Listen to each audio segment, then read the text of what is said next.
नमस्कार। आज देश की तमाम फटाफट खबरों में आपका स्वागत है। आप न्यूज़ के चैनल इसलिए देखना चालू करो क्योंकि आपको सच्चाई मालूम करनी है।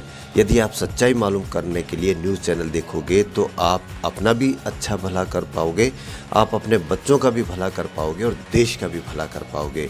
लेकिन यदि फेक न्यूज़, झूठी न्यूज़, गंदी न्यूज़, लड़ाई झगड़े की न्यूज़ यह देखना चालू कर देंगे तो आपको न्यूज़ चैनल वाले वो ही दिखाएंगे। इससे आपका क्या फ़ायदा होगा, क्या नुकसान होगा, ये आने वाला भविष्य बताएगा। तो इसलिए ऐसे चैनलों को बढ़ावा दें जिनमें खबरें वो हो जिनके आपके लिए फ़ायदेकारी हो। तो इसलिए आप हमारे चैनल को सब्सक्राइब कर सकते हो। तो बढ़ते हैं खबरों की ओर। कृषि कानूनों की वापसी के ऐलान के बाद भी किसान संगठन आंदोलन से पीछे हटने के मूड में नहीं है। किसान संगठनों ने साफ किया है कि जब तक उनकी अन्य मांगे मान नहीं ली जाती है तब तक आंदोलन खत्म नहीं करेंगे।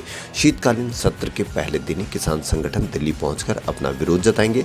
भारतीय किसान यूनियन के नेता राकेश टिकैत ने मंगलवार को कहा कि 60 ट्रैक्टरों के साथ दिल्ली में मार्च निकालकर न्यूनतम समर्थन मूल्य की वैधानिक गारंटी के लिए दबाव डालेंगे।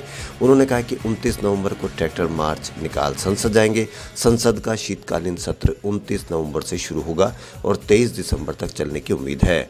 उन्होंने कहा कि हम पर सड़कों को ब्लॉक करने का आरोप लगा था, लेकिन ये हमने नहीं किया था। सड़कों को ब्लॉक करना हमारा आंदोलन नहीं है। किसान नेता टिकैत का बयान तब आया है कि जब केंद्रीय मंत्रिमंडल द्वारा बुधवार को तीनों कृषि कानूनों को निरस्त करने की मंजूरी मिलने की संभावना है।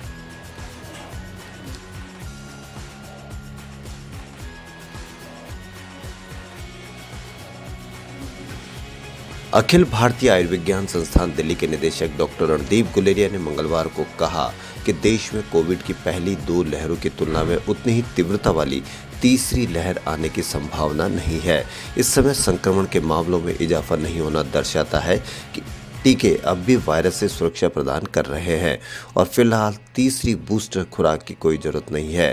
भारतीय आयुर्विज्ञान अनुसंधान परिषद के महानिदेशक डॉक्टर बलराम भार्गव की लिखी पुस्तक going viral making of Covaxin the inside story के विमोचन समारोह को संबोधित करते हुए डॉक्टर गुलेरिया ने कहा कि जिस तरह से टीके संक्रमण की गंभीरता को रोकने और अस्पतालों में भर्ती होने की स्थिति से बचाने के मामले में कारगर हो रहे हैं, अस्पताल में बड़ी संख्या में लोगों के भर्ती होने समेत किसी बड़ी लहर की संभावना हर दिन क्षीण हो रही है।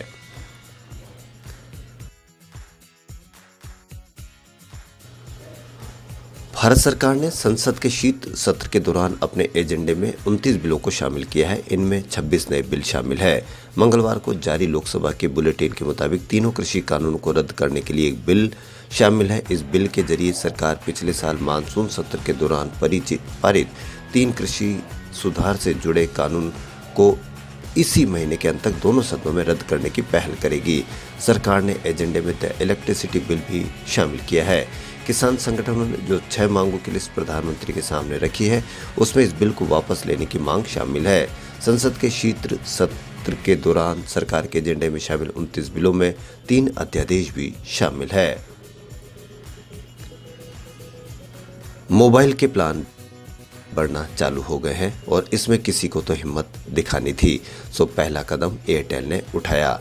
पीछे वीआई यानी वोडाफोन भी आ गई। इन दोनों कंपनियों ने भी अपने प्रीपेड प्लान को महंगा कर दिया है। नई कीमतें भी लगभग एक जैसी रखी है। अब इन दोनों कंपनियों को ग्राहकों को रिचार्ज के लिए 20% तक ज़्यादा पैसे चुकाने होंगे, यानी 20% ज़्यादा महंगाई। आसान शब्दों में कहें तो सबसे सस्ते प्लान के लिए 20 रुपये और महंगे प्लान के लिए 500 रुपये ज़्यादा खर्च करने होंगे। दोनों कंपनियों ने एक दिन के अंतर पर नई कीमतों का ऐलान किया। वीआई की नई कीमतें 25 नवंबर से और एयरटेल की 26 नवंबर से लागू हो जाएगी।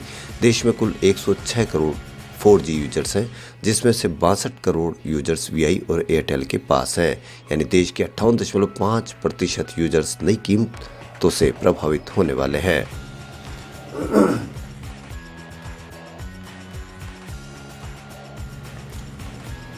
केंद्र सरकार ने क्रिप्टो करेंसी पर शिकंजा कसने की तैयारी कर ली है। इसके लिए सरकार 29 नवंबर से शुरू होने जा रहे शीतकालीन सत्र में क्रिप्टो करेंसी को रेगुलेट करने वाला विधेयक संसद में पेश करेगी।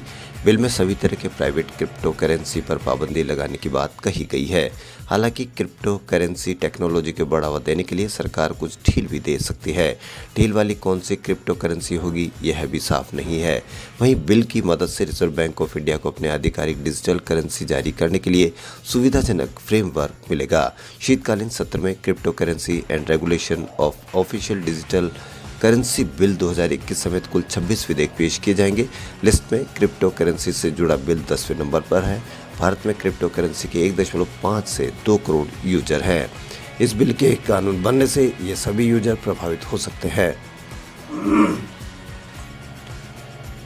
पृथ्वी पर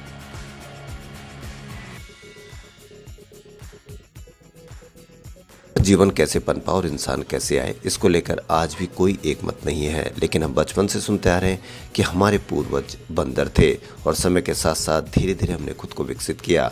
हम बंदर से इंसान कैसे बने, इस बात का पता लगाया था चार्ल्स डार्विन ने। डार्विन की किताब on the origin of species bye means of natural selection 24 नवंबर 1859 को ही पब्लिश हुई थी, यानी आज के दिन। इस किताब में एक चैप्टर था थ्योरी ऑफ इवोल्यूशन।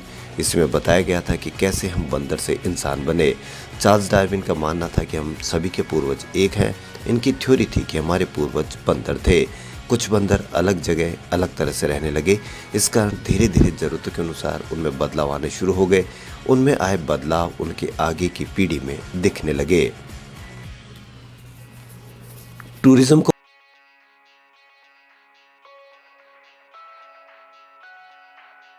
बढ़ावा देने के लिए रेल मंत्री अश्विनी वैष्णव ने मंगलवार को भारत गौरव ट्रेनों की शुरुआत करने की घोषणा की है। इसके तहत देश में 180 से ज़्यादा भारत गौरव ट्रेनें चलाई जाएगी। खास बात यह है कि प्राइवेट प्लेयर्स भी इन ट्रेनों को लीज पर ले सकेंगे। ट्रेनों को अपनी पसंद के किसी भी सर्किट पर चला सकेंगे। ट्रेन का रूट, किराया और सर्विस की क्वालिटी भी तय कर सकेंगे। रेल मंत्री ने कहा कि भारत गौरव ट्रेन सर्विस में एक और नया सेगमेंट है। हमारे देश में इतने सारे कल्चरल हेरिटेज है, ये ट्रेनें टूरिस्ट को इन्हीं कल्चरल हेरिटेज वाली जगहों पर लेकर जाएगी। ट्रेनों का मुख्य उद्देश्य पर्यटन को बढ़ावा देना है। बता दें कि इससे पहले पैसेंजर और माल ढुलाई सेगमेंट को भी शुरू किया जा चुका है। रेल मंत्री ने कहा कि हमने भारत गौरव ट्रेनों के लिए 180 से ज़्यादा ट्रेनों का आवंटन किया है। इनमें 3033 कोच होंगे। ट्रेनों के ऑपरेशन के लिए आवेदन की प्रोसेस भी शुरू हो गई है। हमें अच्छा रेस्पॉन्स मिला है। उन्होंने कहा कि स्टेक होल्डर ट्रेन को मॉडिफाइड करेंगे और चलाएंगे। रेलवे मेंटेनेंस, पार्किंग और अन्य सुविधाओं में उनकी मदद करेगा।